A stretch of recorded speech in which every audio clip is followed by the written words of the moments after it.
अस्सलामु अलैकुम वरहमतुल्लाहि वबरकातुह। आखिरी पैगाम चैनल में आपको खुश आमदीद कहते हैं।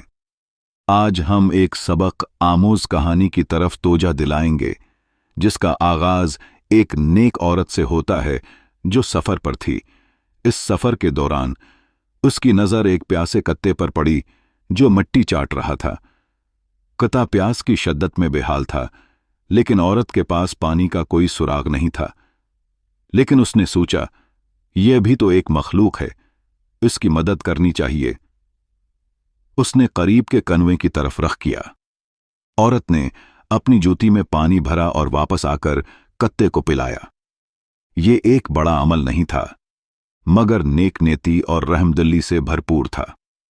अल्लाह ताला को उसका ये छोटा सा काम इतना पसंद आया कि उसने उसके तमाम गुनाहों को माफ कर दिया और उसे जन्नत अता की। ख्वातीन व हजरात, ये वाकया हमें ये सिखाता है कि छोटे छोटे नेकियों में भी बड़ा असर होता है। अल्लाह की नज़र में हर नेक अमल की हैसियत होती है, चाहे वो कितना ही मामूली क्यों ना हो। इसलिए हमें अपनी जिंदगी में नेकियों को शामिल करना चाहिए और उन्हें कभी हकीर नहीं समझना चाहिए। आज के दौर में जहां हब व मोहब्बत की कमी का शिकार होता है, वहां ऐसे अमाल की जरूरत है जो हमें एक दूसरे के करीब लाएं।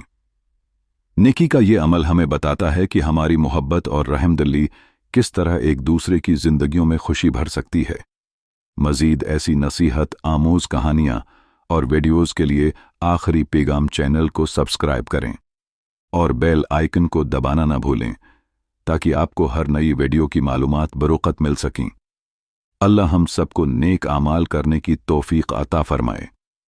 याद रहे, अल्लाह की रज़ा और उसकी खुशनुदी के हुसूल के लिए हर छोटा बड़ा अमल अहम है। अपने हाथों से किए गए नेक आमाल कभी ज़ाया नहीं जाते, बल्कि उनका अजर अल्लाह ताली अपने बंदों को ज़रूर अता फरमाता है।